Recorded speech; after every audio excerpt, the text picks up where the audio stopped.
Bon, c'est sa tête, il faut que nous on fait une échographie pour savoir s'il n'y a pas de problème au niveau de la tête.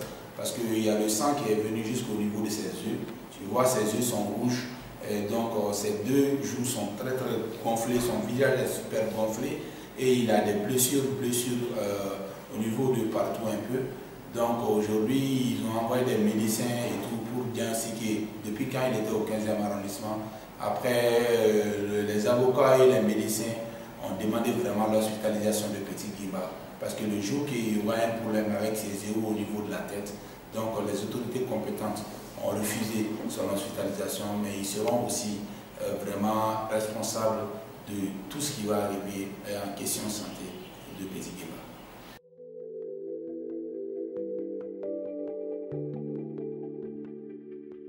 Oui, donc parce que c'est l'ex de Petit Guimba qui a été, qui est aujourd'hui presque la femme d'Hassan. Donc il y a une tension entre eux. Il y a une tension entre eux depuis.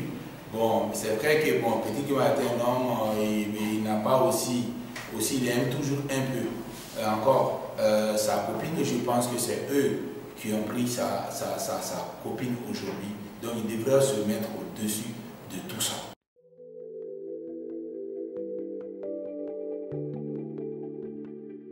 Oui, bon, Petit Guimba en personne, il est très gentil, mais quand il s'énerve aussi, il est incontrôlable.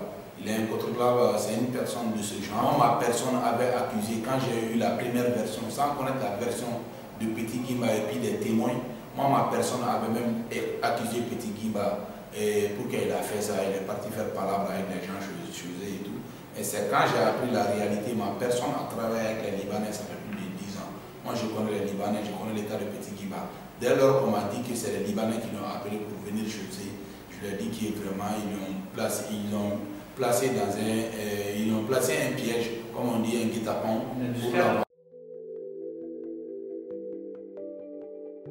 Bon, nous pensons qu'il y a eu beaucoup de vices au niveau du dossier, même les avocats ont signalé. Par rapport à la détention, déjà il a fait 4 jours, chose qui n'est pas normale. Et l'audition de Petit Guimba a été faite parce que la première audition a été faite sans les avocats.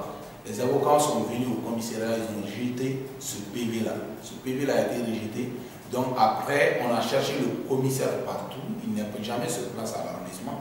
Ils ont été obligés, chose qui n'est pas normale, vers minuit, sortir Petit Guimba de la prison. En plus de cela aussi, il y a eu des vices parce que même les avocats parlaient avec le client d'abord quand il était dans sa cellule. Déjà, un homme dans sa cellule n'a pas même la mentalité parce qu'il est sous pression. Donc c'est après qu'on a mis la pression pour qu'on accepte qu'il sorte tranquillement, qu'il parle avec ses avocats. Donc au niveau du PV qui a été rejeté, les avocats ont travaillé devant Petit Guimba, devant les responsables du commissariat. Donc ils ont travaillé sur le PV. Le PV, vu qu'ils étaient très tard et que c'est le commissariat qui devrait faire la saisie du PV pour envoyer au niveau du tribunal. Donc les avocats ont remarqué, ont remarqué sur le PV qui a été présenté au tribunal, ça a été falsifié. Parce qu'un tel événement pareil, il y a des citoyens malins qui se tuent entre eux. Le ministre ne sait jamais. Même la dernière fois, une femme a été tuée par son mari avec le marteau. Personne n'a attendu que le ministre est parti là-bas. Donc nous, on se dit que le Libanais n'est pas un diplomate. Il n'est pas un diplomate. En 24 heures, l'ambassade ne peut pas saisir comme ça l'autorité et qu'il y a eu la présence dans une même voiture, le ministre, le procureur de la République et le directeur général de la police sur les lieux. Et c'est ça encore qui a pu choquer Petit Guimba. Ils sont tous des Maliens, même des Libanais et Maliens. Mais il a été choqué par les phrases prononcées par le ministre. Et nous, on a appris cela. Attends, moi-même, j'ai un lien fort avec le ministre, ça nous a fait tous mal. Et en plus de cela, c'est eux qui ont donné une ampleur vraiment nationale au dossier. Donc, vu que c'est comme ça, nous aussi, on va montrer à la nation malienne qu'il y a eu des failles par rapport à ce dossier et que Guimba a été piégé à travers un guet-apens.